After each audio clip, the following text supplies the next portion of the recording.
이 시간 같이 기도하시겠습니다. 하나님 감사합니다. 부족한 종이 주님의 말씀을 전하려 합니다. 이 시간 겸손히 주님의 말씀 앞에 나아가게 하시고 저에게 지혜를 허락해 주셔서 담대히 말씀을 전하게 해주세요.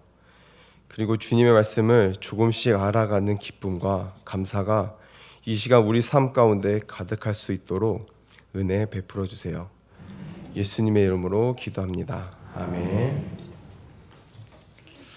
네, 열왕기하 20장은 히스기야의 유명한 기도의 내용이 나옵니다. 질문을 제가 한번 해보고 싶습니다. 기도는 공식인가요? 아닌가요? 네, 아니라고 하셨는데 기도는 공식이 아닙니다. 그 이유는 하나님과 어떻게 밀착되어서 하나님의 자비와 은혜를 구하고 또 그 기도를 통해서 어떤 결과물을 얻는 그 싸움보다는 하나님을 알아가고 또 하나님께 내가 어떻게 변해야 되는지를 오히려 설득당하는 시간이 기도의 의미입니다. 그래서 기도를 설명한다는 것은 사실 많이 어렵습니다. 그리고 기도는 특별히 누가 할 수 있을까요? 목마른 사람이 샘을 파듯이 목마른 자만이 기도의 자리로 나아갈 수 있는 것입니다. 기도의 깊은 전제는 우리에게 결핍을 가져다 줍니다.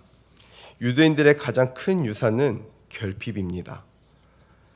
그들은 평생 고난의 역사 속에서 겪었던 결핍이야말로 하나님께서 자기 민족에게 준 가장 큰 유산입니다.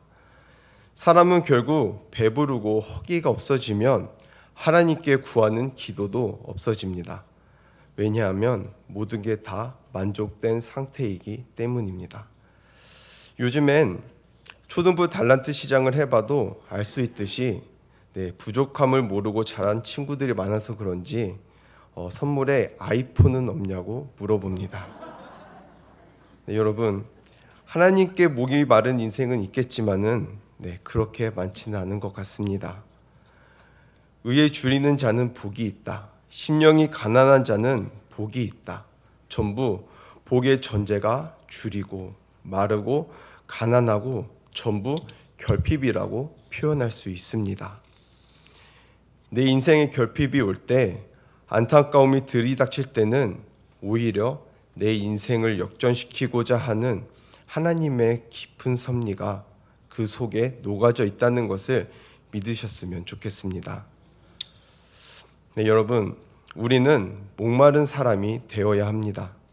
그러려면 우리는 기도의 자리에 나와야 하는 것입니다. 수요 예배에 나오고 금요 기도 예배에 그리고 주일 예배에 나와야 하는 것입니다. 목마른 사람만이 샘물로 목이 말라 가난한 마음이 되어서 달려 나올 수 있는 것입니다. 이런 찬양도 있지 않습니까?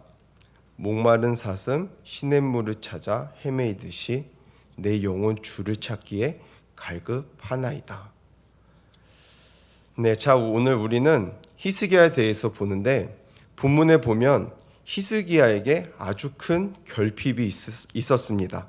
그것은 바로 병이었습니다. 그래서 히스기야가 하나님께 기도할 수밖에 없는 것은 병이 들었기 때문입니다. 제가 질문을 하고 싶은데요. 우리 성도님들은 기도를 하십니까? 기도를 안 하시는 분들은 왜 안 하냐면 여러분들은 진정으로 내 삶에 결핍이 있다고 느끼지 못하기 때문입니다. 그리고 하나님의 도우심을 간절히 필요하다고 느끼지 못하기 때문입니다.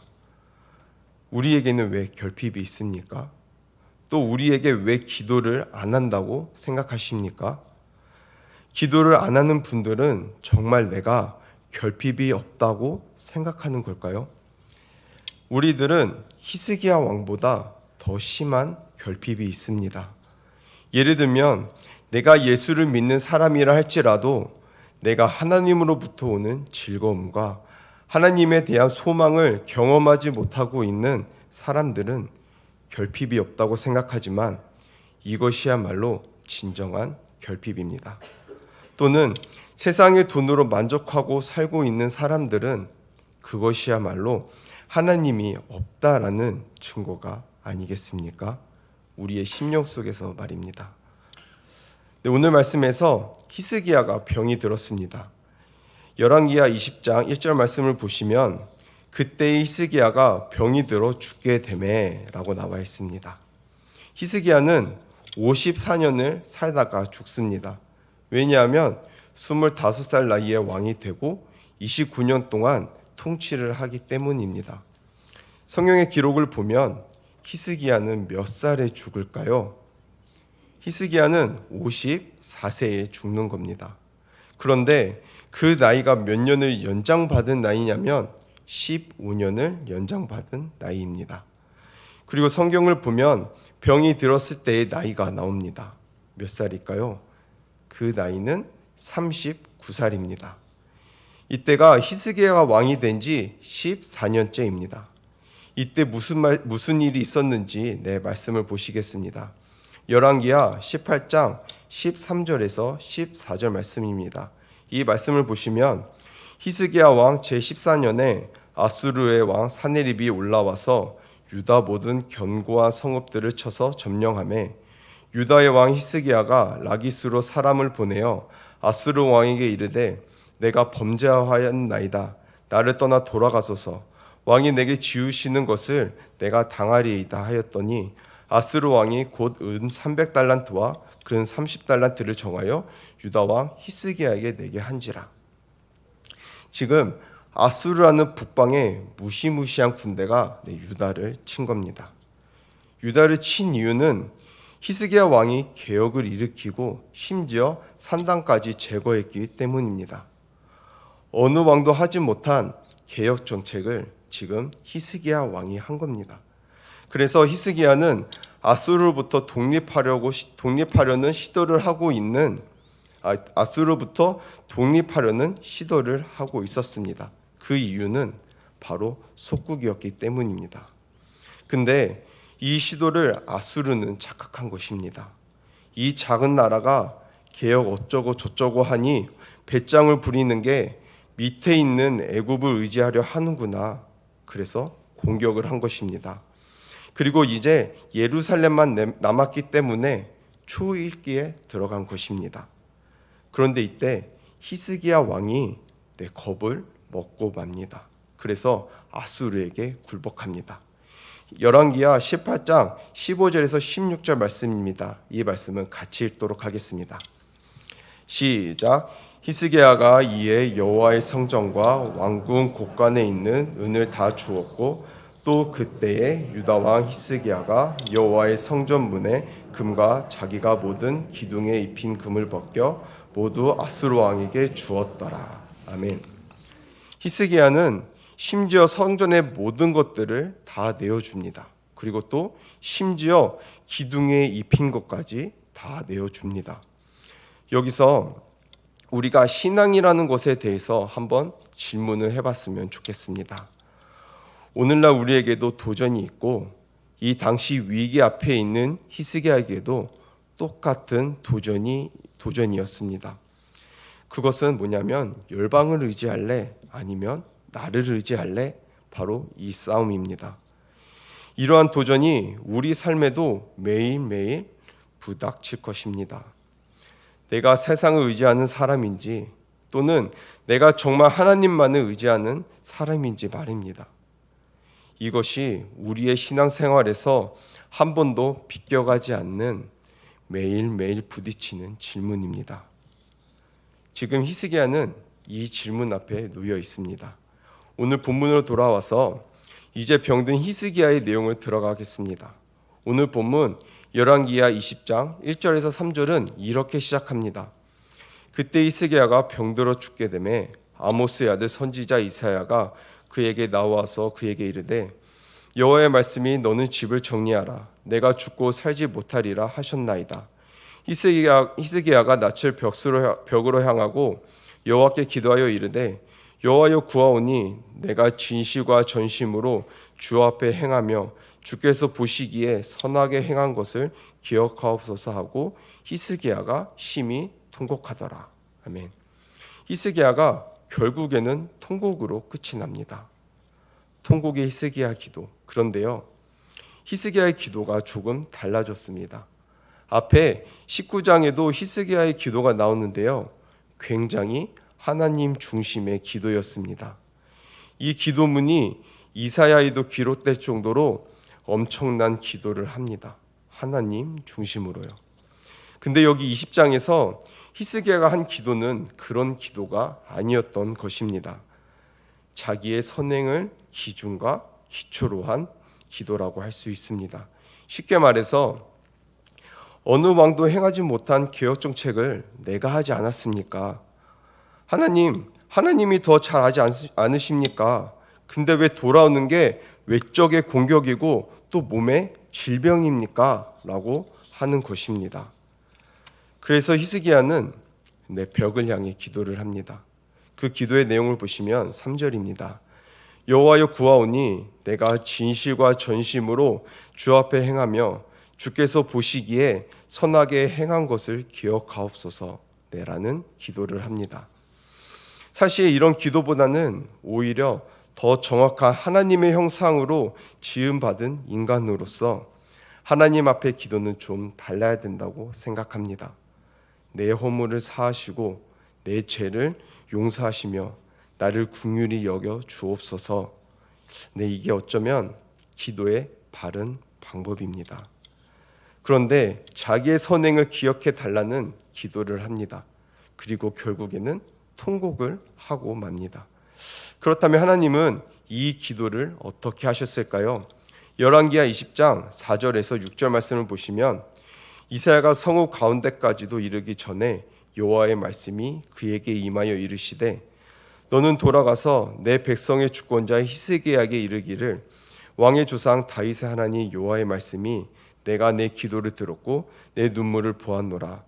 내가 너를 낫게 하리니 내가 3일 만에 여호와의 성전에 올라가겠고 내가 내 날에 15년을 더할 것이며 내가 너와 이 성을 아수르 왕의 손에서 구원하고 내가 나를 위하고 또 내 종 다윗을 위함으로 이 성을 보호하리라 하셨다 하라 하셨더라. 아멘. 여기서 내 백성의 주권자라는 말씀이 나옵니다.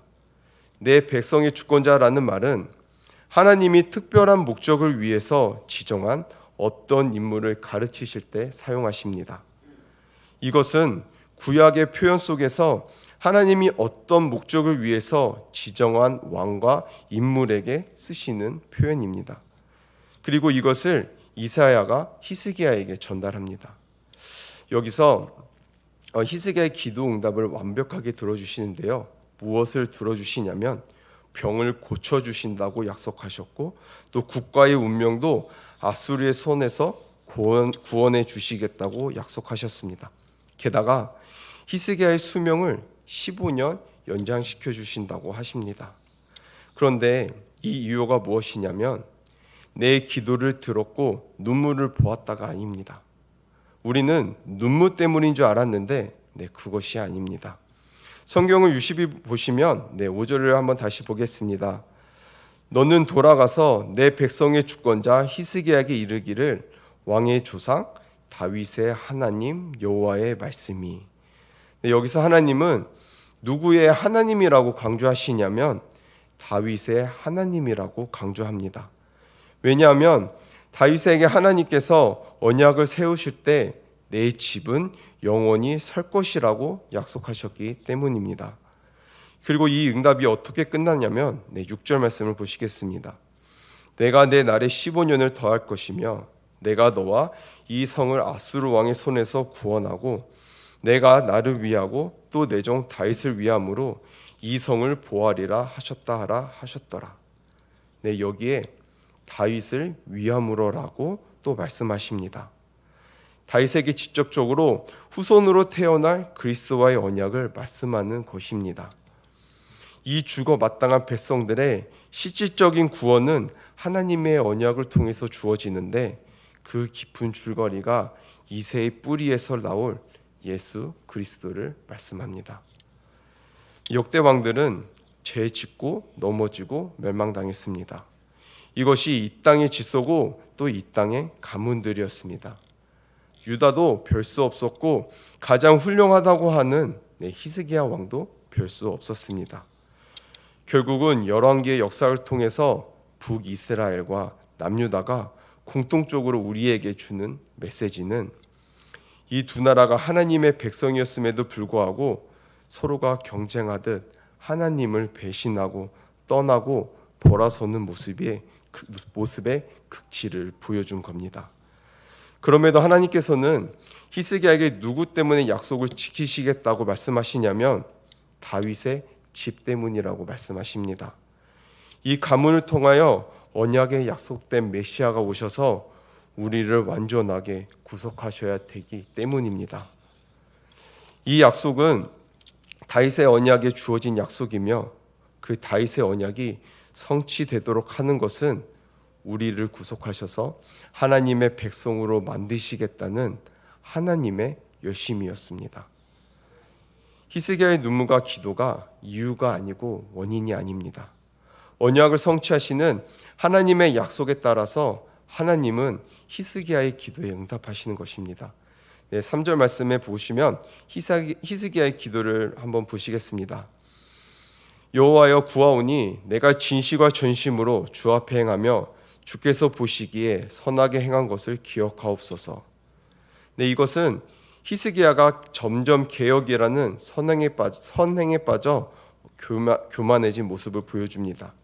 히스기야는요 자신의 공로를 의지합니다. 하지만 이것은 기도 응답의 진짜 이유가 아닙니다. 하나님은 이사야를 통해서 무엇이라고 말씀을 하시냐면 히스기야가 이렇게 부족함에도 왜 이 기도에 응답하는지 아느냐? 히스기야의 눈물의 기도를 본 것이 진짜 이유가 아니라 바로 다윗의 언약 때문이다 라고 말씀을 하시는 것입니다. 이사야 38장 1절에서 8절에 보시면 오늘 본문의 내용과 비슷하게 표현되어 있습니다. 이사야 38장 5절 말씀을 보시면 너는 가서 히스기야에게 이르기를 내 조상 다윗의 하나님 여호와께서 이같이 말씀하시기를 내가 내 기도를 들었고 내 눈물을 보았노라. 내가 내 수안에 15년을 더하고. 여기에도 다윗의 하나님 여호와께서 다윗의 언약을 상기시켜 주십니다. 그리고 이사야 38장 8절을 보시면 보라 아하스의 해시계에 나아갔던 해 그림자를 뒤로 10도를 물러가게 하리라 하셨다라 하시더니 이에 해시계에 나아갔던 해의 그림자가 10도를 물러가니라. 여기서 해시계 이야기가 나오는 이유는 히스기야가 이사야 선지자로부터 하나님의 확답을 듣고도 징표를 보여달라고 요구했기 때문입니다. 뭐라고 요구하냐면 제가 죽지 않고 15년을 연장받고 아수르의 손에서 건짐을 받는 걸 무엇으로 보장하시겠습니까? 저에게 징표를 보여주세요 라고 말씀을 하는 것입니다. 여러분, 히스기야에게 들려준 약속이 하나님의 언약 때문이듯이 여러분의 삶에도 하나님께 기도하는 것이 많이 있습니다. 그런데 하나님이 그 기도를 들어주실 때도 있지만 들어주시지 않을 때도 있습니다. 그런데 우리는 하나님께서 우리의 기도를 들어주시지 않으시면 하나님께서 나를 버렸다고 생각합니다. 그런데 그렇지 않습니다. 어차피 기도의 약속을 하나님의 우리의 현실을 보시고 하는 것이 아니라 우리가 예수님 안에 있는지, 그리고 예수님 안에 있는 사람들에게는 예수님의 언약을 가지고 우리에게 하시는 것이기 때문에 우리에게 기도를 들어주든지 안 들어주시든지 하나님께서 우리에게 최고의 것을 준비하고 계십니다. 로마서 8장 28절 말씀을 보시겠습니다. 우리가 알거니와 하나님을 사랑하는 자, 곧 그의 뜻대로 부르심을 입은 자들에게는 모든 것이 합력하여 선을 이루느니라. 아멘. 히스기야가 15년 연장받은 것은 대단하지만 사실 15년이 지나면 다 죽는 거 아닐까요? 우리가 진짜로 하나님께 받을 수 있는 큰 것은 이런 것이 아니라 영생이고 또 영생 동안 누리는 복락입니다. 그런데 그것은 모든 그리스도인들에게 하나님이 예수 그리스도의 언약에 따라 지금 여러분들에게 해주고 계십니다. 그러니 실망하지 마십시오. 여러분, 어려운 삶을 사시거나 지금 고통스럽다 할지라도 실망하지 마십시오. 하나님이 지금 우리의 영혼을, 또 영원한 생명을 인도하고 있는 하나의 과정 속에서 사용하고 계십니다. 네, 그리고 오늘 본문 20장 6절에서 7절 말씀을 보시겠습니다. 이 말씀은 같이 읽도록 하겠습니다. 시작. 내가 내 나라에 15년을 더할 것이며 내가 너와 이 성을 아수르 왕의 손에서 구원하고 내가 나를 위하고 또 내 종 다윗을 위함으로 이 성을 보하리라 하셨더라. 이사야가 이르되 무화과 반족을 가져오라 하매 무리가 가져다가 그 상처에 놓으니 나으니라. 아멘. 히스기야가 걸린 병은 피부병이었습니다. 그런데 이 피부병은 굉장히 지독한 병이었습니다. 어떤 면에서 지독하냐면 이 병은 잘 나지 않습니다. 대표적으로 이런 피부병에 걸린 구약의 인물이 한 명이 있는데요. 네, 바로 욥입니다. 욥도 두 번째 사탄의 도전을 통해 정수리부터 발끝까지 피부병이 납니다. 그래서 욥은 지그릇 조각을 깨서 그 깨트린 조각으로 인해 온몸을 막 긁습니다. 그러니까 이 피부병은요, 낫더라도 점차적으로 나을 수밖에 없습니다. 그래서 오늘 본문을 원문으로 들여다보시면 이게 단번에 고쳐졌다는 것이 아니라 점차적으로 나았다라는 뜻입니다. 근데 여기서 한 가지 의문이 드는 것은 하나님께서 왜 한 번에 고쳐주지 않으셨을까라는 의문이 생깁니다. 왜냐하면 천지를 창조하신 못하실 것이 없는 그 하나님께서 왜 한 번에 고쳐주시지 않으실까? 충분히 한 방에 고쳐주실 수 있으실 텐데 라는 의문이 생깁니다. 여기에는 하나님의 깊은 섭리가 있습니다. 뭐든지 하나님이 한꺼번에 예다 하고 응답해 주시는 경우가 있을까요? 네, 물론 없지는 않습니다. 하지만 그것이 보편적인 방식이 아닙니다. 하나님께서는 항상 기다림과 그 기다림 속에 우리가 어떻게 순종에 들어오는가를 계속해서 점검하십니다. 그렇다면 하나님이 왜 우리의 순종을 시험하실까요? 그것이 우리에게 어떤 유익이 있을까요? 하나님께서 바라는 우리의 모습은 바로 하나님께 순종하는 모습입니다. 그리고 하나님께 순종하는 것이야말로 가장 복된 삶입니다. 왜냐하면 하나님은 만복의 근원이기 때문입니다. 생명을 15년 연장받으면 뭐합니까? 또 15년 후에는 결국 죽는 것이 인간입니다. 하나님께 순종하면 우리는 하나님으로부터 주어지는 참되고 영원한 복을 누리게 되기 때문입니다. 그런데 지금 우리는 하나님 말씀이 주어졌습니다. 그러면 우리는 그 어떤 징표보다도 확실한 징표는 바로 하나님의 말씀입니다. 네, 히스기야가 구한 것이 징표였습니다. 8장 10절 말씀을 보시겠습니다. 히스기야가 이사야에게 이르되 여호와께서 나를 낫게 하시고 3일 만에 여호와의 성전에 올라가게 하실 무슨 징표가 있나이까 하니 이사야가 이르되 여호와께서 하신 말씀을 응하게 하실 일에 대하여 여호와께로부터 왕에게 한 징표가 이 말이이다. 해 그림자가 10도를 나을 것이니까 혹 10도를 물러갈 것이니까 하니 히스기야가 대답하되 그림자가 10도를 나아가기는 쉬우니 그리할 것이 아니라 10도가 뒤로 물러갈 것이니이다 하니라. 아멘. 이건 어떤 창조의 질서를 거스리는 것입니다. 이 창조의 질서, 이 창조의 질서는 누가 주권자이십니까? 네, 맞습니다. 창조하신 하나님이 주권자이십니다. 11절을 보시면 선지자 이사야가 여호와께 간구하매 아하스의 해시계 위에 나아갔던 해 그림자를 10도 뒤로 물러가게 하셨더라. 네, 성도 여러분, 이 아하스는 히스기야의 아버지로서 어떤 인물이냐면 아수르가 쳐들어왔을 때 징표를 구하라 그랬는데 구하지 않았던 사람입니다. 됐습니다 라고 합니다. 이 말은 신앙이 좋아서 그런 것이 아닙니다. 지금 현실 앞에 그게 무슨 소용이 있습니까? 라는 의미입니다. 그래서 그는 징표를 구하지 않습니다.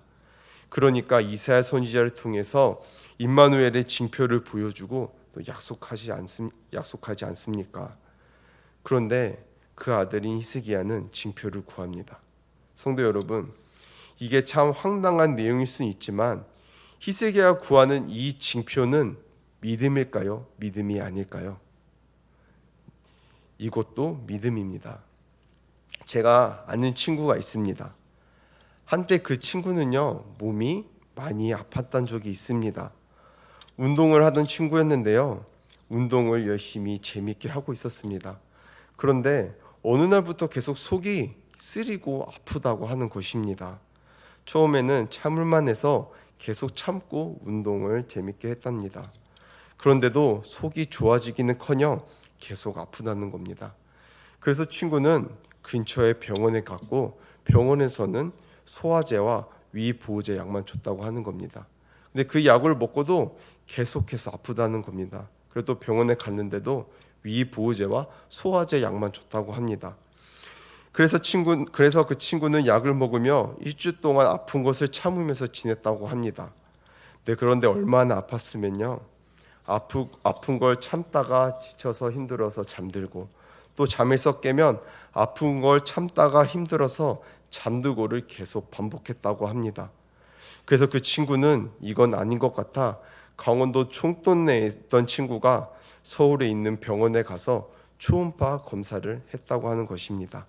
그런데요, 드라마를 보면 초음파를 검사하다가 의사 눈이 커지면 이건 암이거나 큰일이 일어난 것이라는 것을 우리가 알 수 있습니다. 그런데요, 아니나 다를까 의사 선생님 눈이 동그랗게 커졌다고 하는 것입니다. 그리고 의사는 이거 빨리 수술을 해야 된다고 하고 다른 병원에 전화해서 앰뷸런스를 불렀다고 합니다. 그리고 그 친구는 앰뷸런스를 타고 병원으로 가서 바로 수술실에 들어가게 됐는데요. 그 친구는 무섭고 두려워서 눈을 감고 하나님께 기도했다고 합니다. 하나님, 이 병을 낫게 해주신다면, 이 수술이 잘 마무리되어서 저를 살려주신다면 주의 종으로 부르셨다는 것을 확신하겠습니다. 라고 기도했답니다. 그 친구는 살았을까요? 죽었을까요? 네, 맞습니다. 살았습니다. 다행히 그 병을 고침받았고 그리고 수술도 잘 됐다고 합니다. 저는 이러한 유형의 신앙을 좋아하진 않는데 이것도 어쨌거나 믿음입니까? 믿음이 아닙니까? 네, 이것도 믿음입니다. 근데 그 친구가 지금 저였습니다. 네, 한 걸음 더 근데 지금은 한 걸음 더 성수로 나아가면 그런 징표들이 의미가 있을까요? 없을까요?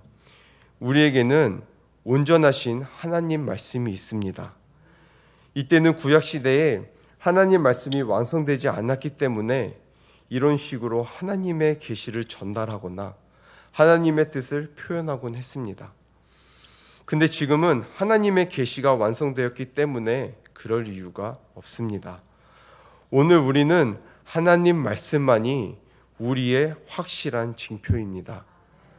만약 하나님의 말씀이 너무 많다면, 그리고 여러분들이 못 읽으실 수도 있고 또 말씀으로 잘 느껴지시지 않으시면 그 말씀의 핵심이 되는 주 예수 그리스도의 십자가를 한번 묵상해 보시기 바랍니다. 그 십자가에는 우리를 사랑하신 하나님의 사랑이 표현되어져 있습니다. 로마서 5장 8절 말씀입니다. 우리가 아직 죄인 되었을 때에 그리스도께서 우리를 위하여 죽으심으로 하나님께서 우리에 대한 자기의 사랑을 확증하셨느니라. 아멘. 네, 설교를 마치면서 우리는 필요가 있어야 기도를 합니다. 히스기야에게 필요가 있듯이 여러분에게도 필요가 있습니다. 영적으로 정말 우리에게 필요가 없을까요? 우리는 영적인 필요를 볼 줄 알아야 합니다. 그리고 하나님은 언약 안에서 우리를 향하신 가장 복되신 것을 지금 주시고 또 가고 계십니다. 참된 기도의 응답은 그리스도 안에서 이루어집니다. 우리의 삶 속에서 기도의 응답이 안 이루어지더라도 하나님께서는 기도의 응답을 하고 계십니다. 그래서 우리는 첫째로 우리의 영혼에 대해서 기도를 해야 합니다. 그리고 물질에 어려움이 있다면 물질에 대해서도 기도를 할 수 있습니다. 하지만 우리 기도의 첫째가 되어야 하는 것은 우리의 영혼에 대해서 하나님께서 역사하시기 때문에 영혼에 대해서 첫째로 기도하는 것입니다. 그리고 확신에 대한 문제인데요. 십자가입니다. 히스기야는 징표를 구했지만 우리에게 징표는 그리스도입니다. 그리스도를 바라보면서 지금 여러분의 삶이 어렵더라도 하나님만이 이 언약 안에서 여러분의 가장 복된 것을 약속한 것을 주고 계십니다. 이 사실을 기억하시면서 하루하루 나아가시는 우리 석관중학교의 성도님들이 되시기를 간절히 바라고 소망합니다. 네, 아멘. 기도하시겠습니다. 하나님 아버지, 오늘 말씀처럼 그리스도만 바라보며 살아가는 성도님들이 되길 소망합니다. 우리의 삶이 아무리 어렵더라도 가장 복된 삶은 예수 그리스도를 바라보며 나아가는 삶입니다. 우리가 이 사실을 기억하여 주님의 자리로 나아오는 석관중학교의 성도님들이 되시기를 소망하며 사랑이 많으신 예수님의 이름으로 기도합니다. 아멘.